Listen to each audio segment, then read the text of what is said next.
Bibliologia do Novo Testamento. Eu sou o pastor Marcelino Silvério, professor de teologia, e você é muito bem-vindo ao ITADESP, Instituto Teológico das Assembleias de Deus de São Paulo.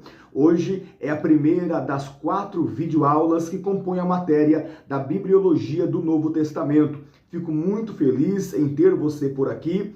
E se você é novo aqui neste canal, não se esqueça de se inscrever, ativar o sininho das notificações, deixar o seu like, o seu joinha, porque isso ajuda muito o nosso canal, e compartilhar essa videoaula nas suas redes sociais, para que assim nós possamos alcançar mais pessoas através do conhecimento teológico. Amém, meus queridos?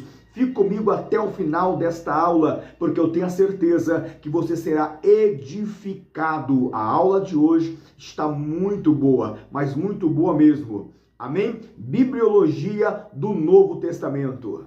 Maravilha, queridos, maravilha. Vamos então iniciar nossa aula de hoje, Bibliologia do Novo Testamento. Reforçando aqui mais uma vez, esta é a primeira das 4 videoaulas da matéria Bibliologia do Novo Testamento, ok? Se você já tem o nosso material de apoio, abra comigo aí na página de número 2, isso mesmo, página de número 2. E se você não tem o nosso material de apoio, o nosso livro, me chame aqui nesse telefone que vai estar na descrição do vídeo, tá? Me chame aqui no WhatsApp que eu vou te passar todas as informações e vou te enviar todo o nosso conteúdo, todo o nosso material. Só reforçando aqui, o curso básico de teologia, ele contém 20 matérias, 20 livros, tá certo? Me chame aqui no WhatsApp que eu vou te enviar todo o nosso conteúdo. E você não pode perder nenhuma videoaulas, tá certo? As videoaulas estarão aqui no YouTube gratuitamente para você acessar quando e a hora que você quiser. Amém, meus queridos? Então, abra comigo aí o seu material de apoio, página de número 2. Nós iremos ver aí os tópicos que iremos estudar, tá, durante esta matéria. Temos aí a índice, tá? Olha só, nós iremos estudar o período interbíblico, né, de 400 anos. Iremos estudar também a grande biblioteca. Iremos estudar os evangelhos, Mateus, Marcos, Lucas e João. Iremos estudar o livro de Atos dos Apóstolos, que na minha singela opinião não deveria ser chamado Atos dos Apóstolos, mas sim Atos do Espírito Santo. Iremos estudar também as epístolas paulinas. Professor, o que são epístolas paulinas? São aquelas cartas, epístolas, escritas pelo apóstolo Paulo, por isso são chamados paulinas, tá? Também iremos estudar as epístolas aos Hebreus, lembrando que nós não sabemos quem foi que escreveu o livro aos Hebreus, tá? Também estudaremos a epístola de Tiago, as epístolas pedrinas. Epístolas pedrinas são aquelas escritas pelo apóstolo Pedro. As epístolas joaninas, aquelas que foram escritas pelo apóstolo João. A epístola de Judas e, por fim, o livro do Apocalipse, o livro da Revelação. Esses são os tópicos que nós iremos estudar no decorrer desta matéria, tá? São 4 videoaulas, esta é a primeira. Tá muito boa esta aula, queridos. Fique comigo até o final desse vídeo, tá? Compartilhe, para que assim nós possamos alcançar mais pessoas através do conhecimento teológico. Maravilha? Maravilha, queridos. Vamos aí estudando, então, a página de número 3. Você que está com o seu material de apoio, vá para a página de número 3. Vamos ver a introdução desta matéria, Bibliologia do Novo Testamento. Olha só, acompanhe comigo aí no seu slide. O Novo Testamento é muito importante porque está as doutrinas de Cristo, pois ele é sábio por excelência. Por isso, nos trouxe estas doutrinas que estão no Novo Testamento, pois a sua palavra é fiel. Em Mateus capítulo 24, versículo 35, está escrito: o céu e a terra passarão, mas as minhas palavras não hão de passar. Em Isaías capítulo 40, versículo 8, também está escrito: seca-se a erva e caem as flores, porém a palavra de Deus, nosso Senhor, subsiste eternamente. Vamos lá. Quem destruir este livro, como tentaram fazer os inimigos da felicidade humana, nos deixaria profundamente desconhecedores do nosso Criador, da criação do mundo que habitamos, da origem e dos progenitores da raça, como também do nosso futuro destino, e nos subordinaria para sempre ao domínio do capricho, das dúvidas e da concepção visionária. A destruição deste livro nos privaria da religião cristã, com todos os seus confortos espirituais, esperanças e perspectivas animadoras. E nos lugares desses, nada nos deixaria a não ser a penumbra triste da infidelidade e as monstruosas sombras do paganismo. Acompanhe comigo aí, hein? A destruição deste livro despovoaria o céu, fechando para sempre suas portas contra a miserável posteridade de Adão, restaurando ao rei dos terrores e seu aguilhão. Entraria no mesmo túmulo que recebe os nossos corpos, todos os que antes de nós morreram, e deixando a nós o mesmo triste destino. Enfim, a destruição deste livro nos roubaria de uma vez por tudo a destruição deste livro nos roubaria de uma vez tudo quanto evita que a nossa existência se torne a maior das maldições. Cobriria o sol, secaria o oceano e removeria a atmosfera do mundo moral. E degradaria o homem a ponto de ele ter ciúme da posição dos próprios animais. Queridos, observe aí o nosso comentarista, o nosso diretor do ITADESP, pastor Josiel Saraiva. Ele traz para nós a importância da palavra de Deus, a importância desse livro, que é o nosso manual, a nossa regra infalível de fé, a nossa base da fé cristã. Ele está dizendo aí que, imagine você, o mundo sem a Bíblia Sagrada, o mundo sem a palavra de Deus, como seria, né? Ou se até mesmo tentassem destruir esse livro, como já tentaram fazer aí, né? Os inimigos da felicidade humana, como disse ele aqui. Imagine só o caos que seria. Amados, a palavra de Deus é nossa regra infalível de fé. Não dá nem para pensar como seria se nós não tivéssemos a palavra de Deus. Nós não teríamos conhecimento da onde nós viemos e nem para onde nós vamos. Nós seríamos desconhecedores da criação do mundo e nós ficaríamos perdidos na imensidão deste mundo. Amém? Então, eis a importância da palavra de Deus. Amém, meus queridos? Se porventura você pegar a sua Bíblia Sagrada, a palavra de Deus, e colocá-la lá em cima na sua estande, então ela será a coroa de todos os livros. Se porventura você pegar a sua Bíblia e colocá-la no meio da sua estande, no meio dos livros, ela será então o centro de todos os livros. Todavia, porém, se você pegar a sua Bíblia e colocá-la lá embaixo, no último lugar da sua estande, junto com os livros, ela será então a base de todos os livros, tanto em cima, no meio, embaixo. Ela é a palavra de Deus, ela é a coroa, ela é o centro e ela é a base da nossa fé cristã.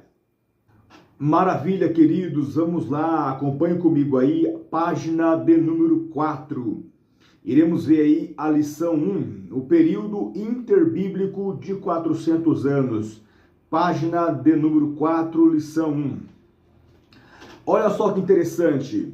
Período interbíblico, ou também chamado período intertestamental, tá certo? Esse período foi de 400 anos. É o período entre os testamentos. Acompanhe comigo. Durante os 400 anos decorridos entre o final da revelação do Antigo Testamento e a vinda de Cristo, vários eventos importantes ocorreram. Primeiro, os gregos, sob o comando de Alexandre o Grande, e de seus sucessores dominaram o mundo bíblico por algum tempo. Segundo, sob o comando dos Macabeus, os judeus se revoltaram contra o domínio político-religioso dos gregos. Terceiro, o Império Romano sucedeu ao grego e dominava o mundo bíblico na época do nascimento de Cristo. Então, o quarto evento aí, entre os testamentos, foi que a sinagoga e outras instituições judaicas, como o Sinédrio, a seita dos fariseus e saduceus, surgiram e se desenvolveram durante este período. Todos estes eventos e circunstâncias prepararam o cenário para o nascimento e o ministério de Jesus Cristo e para o nascimento e o desenvolvimento inicial da sua igreja. Muito bem, meus queridos, vamos continuar aqui. A página de número 5, nós iremos ver aí o desenvolvimento político, tá? Página de número 5. Acompanhe comigo aí na sua projeção, tá? Está passando aí na sua tela, você pode acompanhar comigo. Lembrando, se você não tem o nosso material de apoio, me chame no WhatsApp que eu vou te enviar todo o nosso conteúdo, todo o nosso material. Vou fazer a sua matrícula aqui no Itadesp e você poderá estudar teologia conosco, tá certo? Vamos lá, página de número 5, o desenvolvimento político. O que aconteceu nesses 400 anos de silêncio? Olha só. A expressão 400 anos de silêncio, frequentemente empregada para descrever o período entre os últimos eventos do Antigo Testamento e o começo dos acontecimentos do Novo Testamento, não é correta nem apropriada. Então, olha só que interessante, queridos, essa expressão de 400 anos de silêncio não é correta e nem apropriada, até porque o nosso Deus não ficou em silêncio. Embora nenhum profeta inspirado se tivesse erguido em Israel durante aquele período, o Antigo Testamento já estivesse completo aos olhos dos judeus, certos acontecimentos ocorreram que deram ao judaísmo posterior sua ideologia própria e providencialmente prepararam caminho para a vinda de Cristo e a proclamação do Evangelho. Então percebe, querido, que esses anos que são chamados de silêncio, essa expressão silêncio não é apropriada, não é correta, não é coerente, porque Deus, ele esteve trabalhando durante esse período. Não é porque Deus não levantou profetas, não é porque Deus não usou nenhum profeta para profetizar que Deus não estava trabalhando, não. Deus estava trabalhando sim. Todos esses eventos que ocorreram durante os 400 anos contribuíram para a vinda do Messias, contribuíram para a chegada do Senhor, prepararam o caminho, amém? E assim também, consequentemente, preparando já o caminho para o estabelecimento da igreja do Senhor Jesus, tá certo? Então nunca diga 400 anos de silêncio, tá? Foi um período, sim, que não teve profecia, não se levantou profetas, mas Deus estava trabalhando em todo o tempo. Deus estava trabalhando, usando pessoas, Deus estava usando os governos e assim preparando o caminho para a chegada do Messias. Amém, meus queridos? Acompanhe comigo aí, tá certo? Não saia desta aula, a aula está muito boa. Iremos ver aí a supremacia Pérsia. Acompanhe comigo aí no slide, a projeção que está na sua tela. Por cerca de um século depois de Neemias, o Império Persa exerceu controle sobre a Judéia. O período foi relativamente tranquilo, pois os persas permitiram aos judeus o livre exercício de suas instituições religiosas. A Judéia era dirigida por sumo sacerdote que prestavam contas ao governo persa. Fato que, ao mesmo tempo, permitiu aos judeus uma boa medida de autonomia e rebaixou o sacerdócio a uma função política. Olha só que interessante aí, né? Depois que a Pérsia conquista a Babilônia, conquista aí Nabucodonosor, né? Depois que a Pérsia conquista aí, né, irmãos, a Babilônia, ela começa então a governar o povo judeu.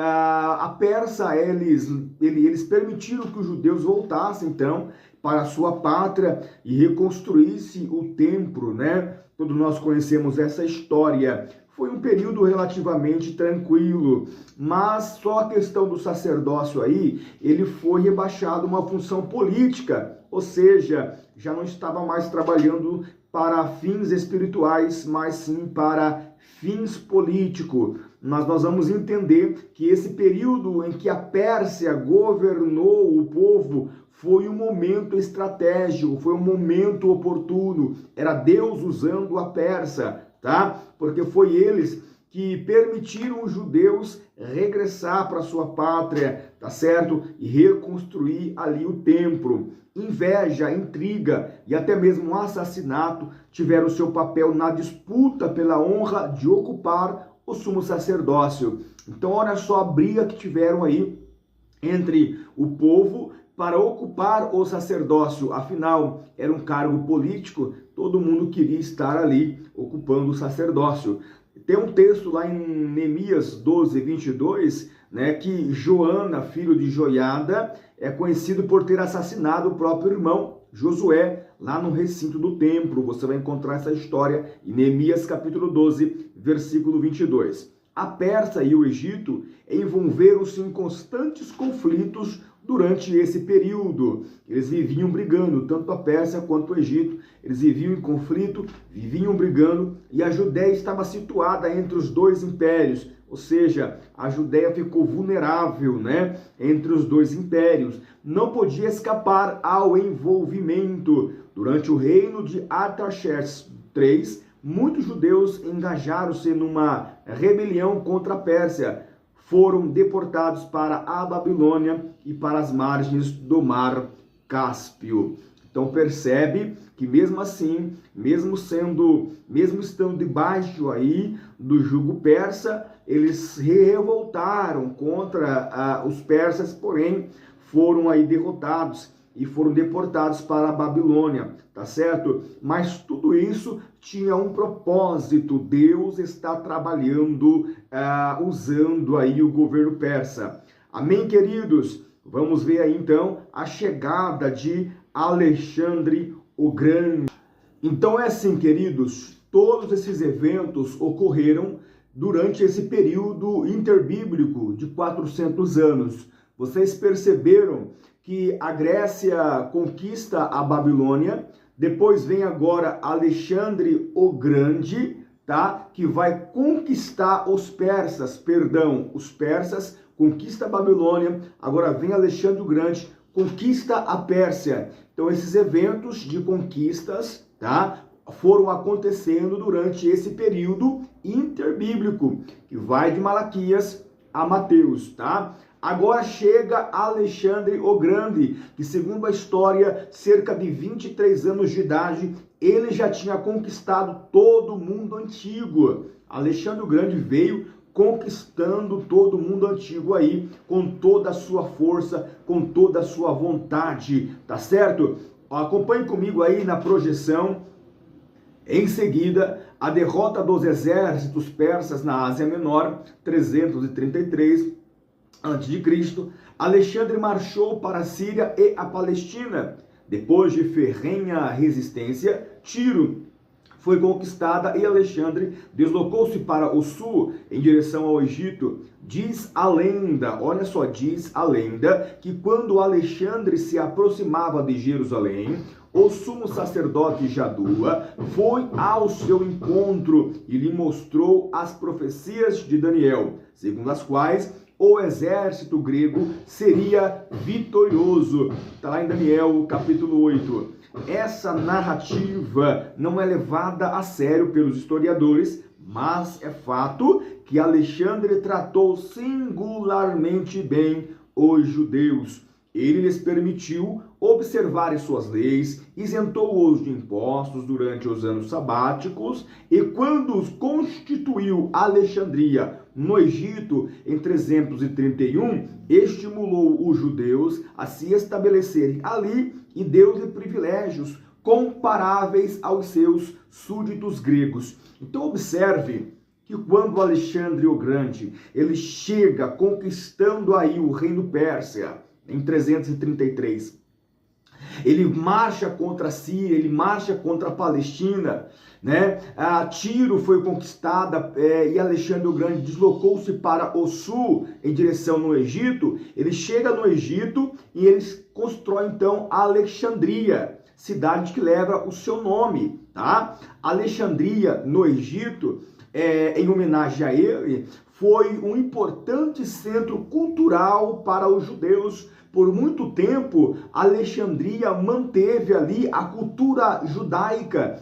Então, Alexandria foi muito importante para os judeus. Muitos judeus residiam ali em Alexandria, ali no Egito. E Alexandre o Grande não foi de todo mal com o povo judeu. Tá bom, meus queridos? Então, olha só que interessante. Ele isentou os judeus dos seus impostos durante os anos sabáticos. Professor, o que são os anos sabáticos? São aqueles no final de 7, tá? No final de 7 anos, a terra não podia ser cultivada segundo a lei de Moisés. Isto está em Levíticos, tá certo? Então, assim, os anos sabáticos era aquele ano de 7 que a terra era descansada, não podia trabalhar, não podia cultivar nesse ano. Até hoje, os judeus, eles têm o costume de descansar no 7º dia, né? 6 dias eles trabalham e no 7 eles descansam, tá certo? Então, olha só, meus queridos, ele estimulou também os judeus a se estabelecerem ali. Ali aonde? Em Alexandria, no Egito, e deu-lhes privilégios comparáveis aí aos seus súditos gregos. Então, os judeus foram bem tratados no comando aí de Alexandre o Grande, tá certo, queridos? Então, ele trouxe a cultura helênica. Alexandre o Grande trouxe a língua grega. E a partir então aí, né, dele, todo mundo antigo começou a falar a língua grega, que era a língua oficial do mundo antigo, tá certo? Mas nós iremos ver agora como o que aconteceu logo após a morte de Alexandre o Grande, tá certo? Após a sua morte, o seu reino ficou dividido pelos seus 4 generais, e é sobre eles que nós iremos estudar a partir de agora. Fique comigo até o final desta aula, não saia daí, a aula está muito boa, tá certo? Meus amados, se você não tem o seu material de apoio, não tem o seu livro, entre em contato comigo agora, me chame no WhatsApp, que eu vou te passar todas as informações, como você poderá adquirir os nossos livros, o nosso material de apoio e estudar aí no conforto da sua casa. Vou te enviar, não importa onde você mora, se é em São Paulo, fora de São Paulo, vou te enviar todo o nosso material. Se você é do exterior, está aí me vendo aí, você que é de Angola, dos Estados Unidos, você que é do Japão, fique tranquilo, eu te envio todo o nosso material via PDF e você pode ter acesso a esse conteúdo aqui que nós estamos estudando. Amém? Fique comigo, porque a aula está muito boa. Nós estamos estudando a Bibliologia do Novo Testamento, em especial aqui nessa primeira aula, os eventos que aconteceram durante o período interbíblico ou intertestamental, que é o período de 400 anos, para você que chegou agora, tá certo? Vamos lá, vamos continuando aqui. Vamos então continuando aqui, meus amados, ainda na página do número 5, vamos ver aí a Judéia sob os Ptolomeus. Então, Alexandre o Grande, ele morre, e quando ele morre, seu reino ele é dividido pelos seus 4 generais, tá certo? Vamos aqui conhecer os generais de Alexandre o Grande. Depois da morte de Alexandre em 323, a Judéia ficou sujeita por algum tempo a Antígono, um dos generais de Alexandre, que controlava parte da Ásia Menor. Subsequentemente, caiu sob o controle de outro general, Ptolomeu I, que havia então dominado o Egito. Cognonimato Sóter, o libertador, o qual capturou Jerusalém num dia de sábado, em 320 a.C. Ptolomeu foi bondoso para com os judeus, muitos deles se radicaram em Alexandria, que continuou a ser um importante centro cultural e pensamento judaico por vários séculos. Lembra que eu falei para vocês que Alexandria foi um centro cultural por muito tempo, que manteve viva aí, né, a cultura hebraica? Pois bem, no governo de Ptolomeu I, Filadelfo, os judeus de Alexandria começaram a traduzir a sua lei, o Pentateuco, para o grego. Esta tradução seria posteriormente conhecida como a Septuaginta, a partir da lenda que seus 70 eruditos, 72 eruditos, 6 de cada tribo, tradutores, foram sobrenaturalmente, inspirados para produzir uma tradução infalível. Nos anos subsequentes, todo o Antigo Testamento foi incluído na Septuaginta. Queridos, assim, nós iremos ver a partir de agora como o reino de Alexandre o Grande está dividido pelos seus 4 generais, tá certo? Nós temos aí, então, a princípio, Antígono, tá? Que foi um dos seus generais. Ele controlava toda a parte da Ásia Menor. Agora vem Ptolomeu I, que comanda, então, o Egito. Depois, nós temos também o Seleuco, tá? Seleuco, da onde se originou os Seleucidas. Iremos ver isso mais para frente, mas vamos acompanhar aqui passo a passo, tá certo? Para você entender como foi importante cada governo desses generais aí de Alexandre o Grande. Então, a princípio, fico comigo aqui com Ptolomeu, tá? Que comandava, então, o Egito, a região do Egito.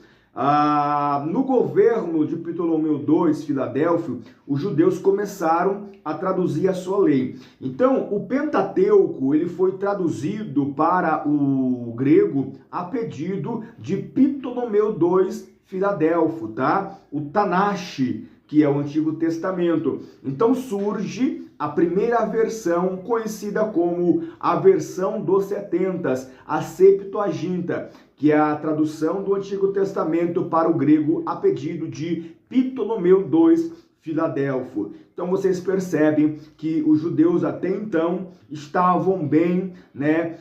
Ptolomeu estava apoiando os judeus, até traduziu para eles aí, pediu para traduzir para eles o Antigo Testamento para o grego, porque a língua grega era mais falada naquele momento ali, tá certo? Mas como eu disse para vocês, tudo que é bom dura pouco. Vamos continuando aqui e vamos ver o que acontece agora a partir aí desse momento em que o povo está gozando de uma aparente tranquilidade, de um aparente apoio por parte de Ptolomeu, que dominava aí o Egito.